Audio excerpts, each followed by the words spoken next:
Hi, and thanks for logging on to the Daily DVAR Halacha. And here's a brand new halacha for you, and it's for Tuesday, November 1st, first day of the month of Cheshvan, Rosh Chodesh. By the way, just for your interest, for the next 2 months straight, every single time you say a secular date, like when you say the 2nd of November, it's going to be the 2nd of Cheshvan. 3rd of November is going to be the 3rd of Cheshvan, and that's going to go right through November and December. Just, uh, just saying, it's pretty interesting. Okay, we're going to start a new little kind of unit here, and that is some halachas on the covering of challah and things like that at the Shabbos table. When we cover the challah at the Shabbos table, the 2 loaves of challah, there are 3 things that I want to tell you about them. First of all, there's the comment of the Tur in the Tur Shulchan Aruch, and he says that you cover them and you remove it at some point after the Kiddush is done. And when you do that, what you're accomplishing with the covering of the challah is that you're showing the world that obviously all the eating that I'm doing now is for the honor of Shabbos, because I made Kiddush.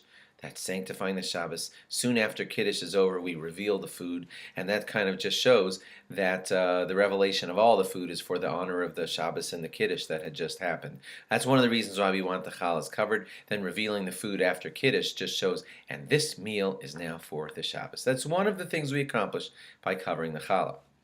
What's interesting about this explanation of the Tur is when you follow that to its fruition all the way, then it would mean that we should cover all food that's at the Shabbos table and reveal it all after sometime after Kiddush. But that's just not our custom. The standard custom, the way everyone does it, is pulling the cover off of the challah at the hamotzi is a good way of showing, and ta-da, this meal is for the honor of Shabbos. And it's a better way to show that instead of just saying, I'm hungry, but you're saying, no, this meal is for the honor of Shabbos, and I'm also hungry.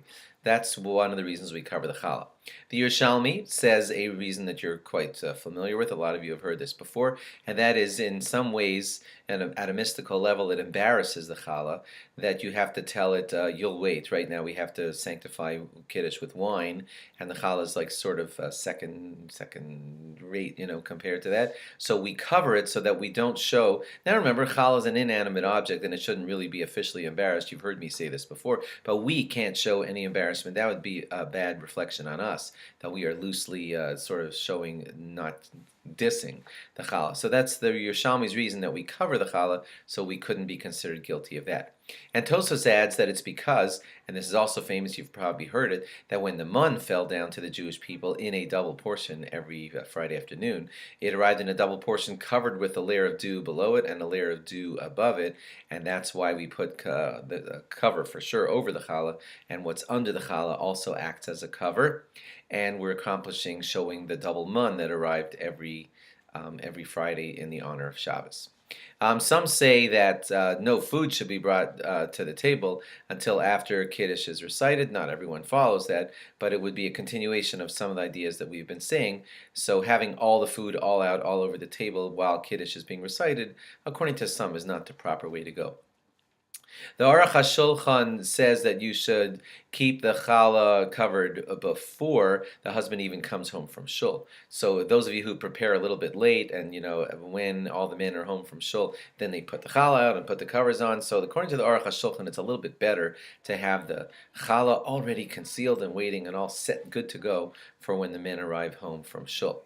Now, how long does the cover stay on the challah? So there's a difference in opinion on that. Some say until after the hamotzi.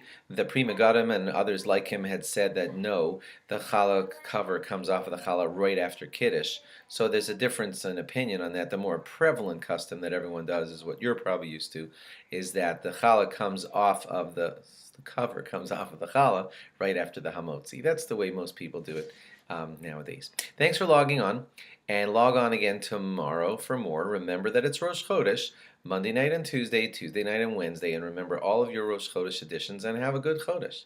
Bye-bye.